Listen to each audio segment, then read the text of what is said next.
Hello and welcome to my car. So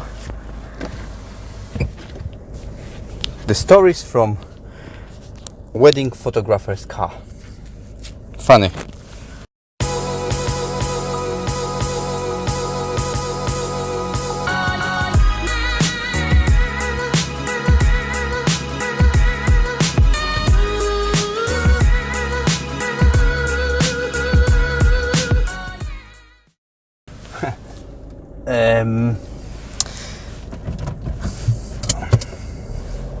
While I'm going to collect our daughter from reception from the school, I was thinking to continue this series of my comments on this wedding planning subjects.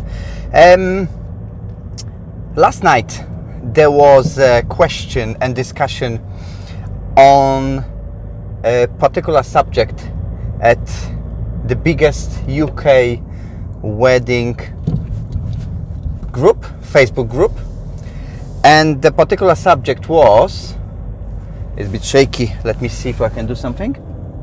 The subject was, what is the best time to send save the date cards and wedding invitations? So what do you think? What is the best time to do it? How far in advance shall you do it? And I want to keep this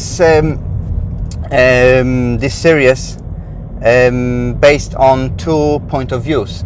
First point of view is a wedding professional point of view, which is with photographer point of view, and someone who's been on, let's say, 100 plus weddings and being part of 100 plus wedding planning processes. And second thing is, it's private point of view.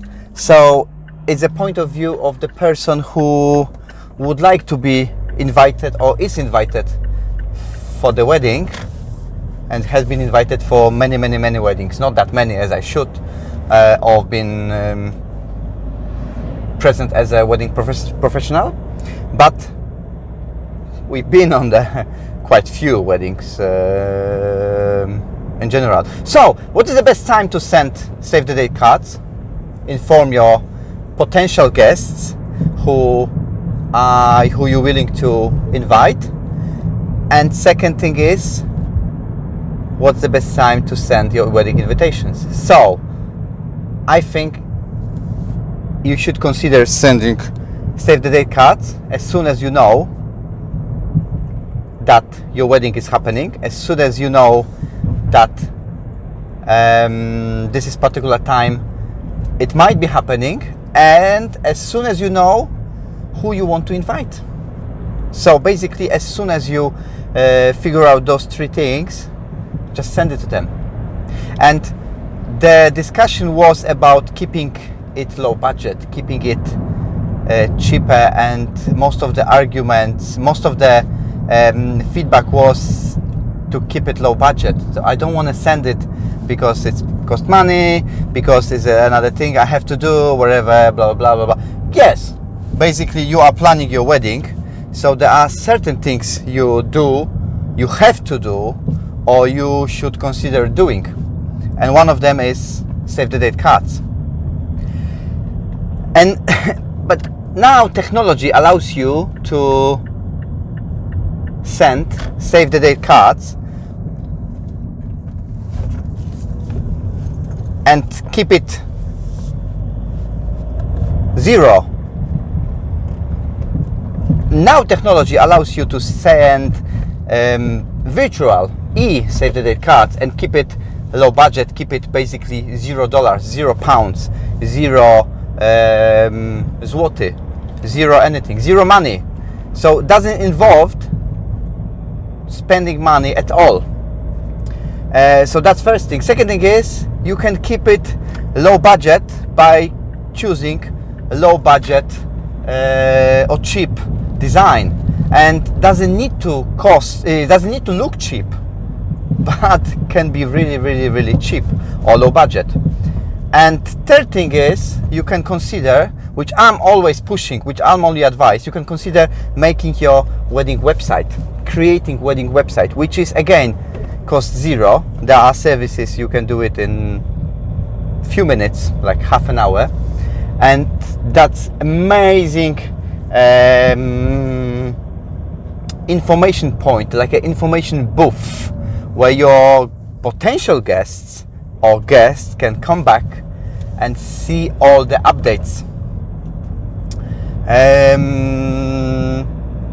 And if you want to be old school or have it classical way, which I really like, so I like for the wedding invitations to be sent out and as a piece of paper, as a card, or as a piece of wood or anything like this, that's fine. But if not, consider doing your website.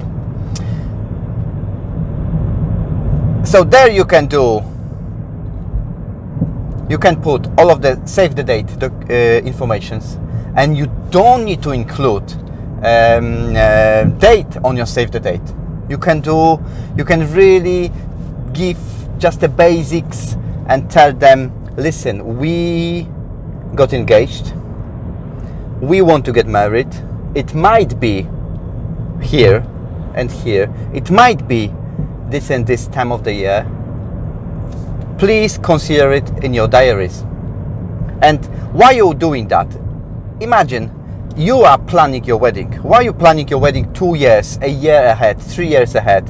Why are you planning your wedding that much ahead? Because you want this to be as best as possible. And the same your guests. They would like to be invited or informed as soon as you know that.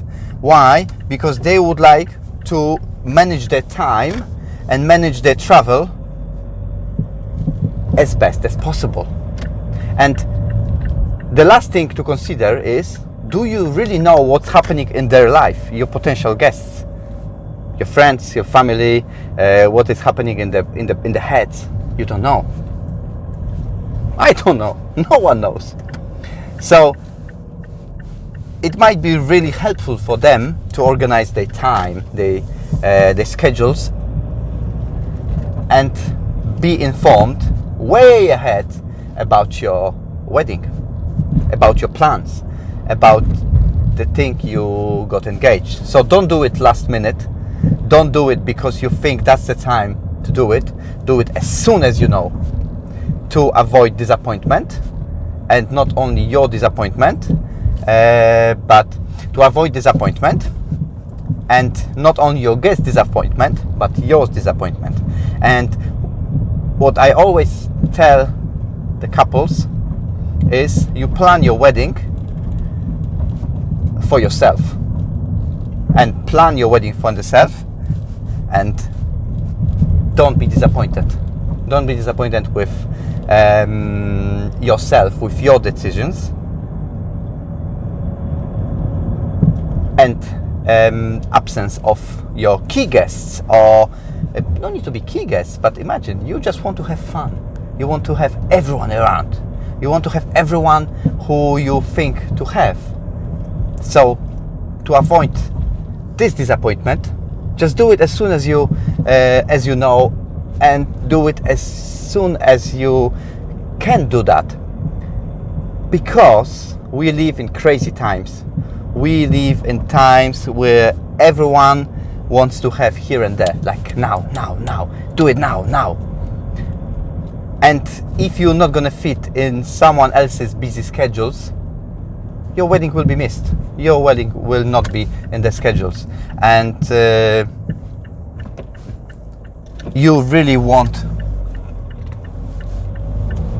to have it missed. You don't want it in your wedding planning. You don't want disappointment. You want happiness, and you want happiness in your wedding schedule, in your wedding planning process. So I just arrived to the school, and basically my talk is finished. That's it, and that concludes my advice for today.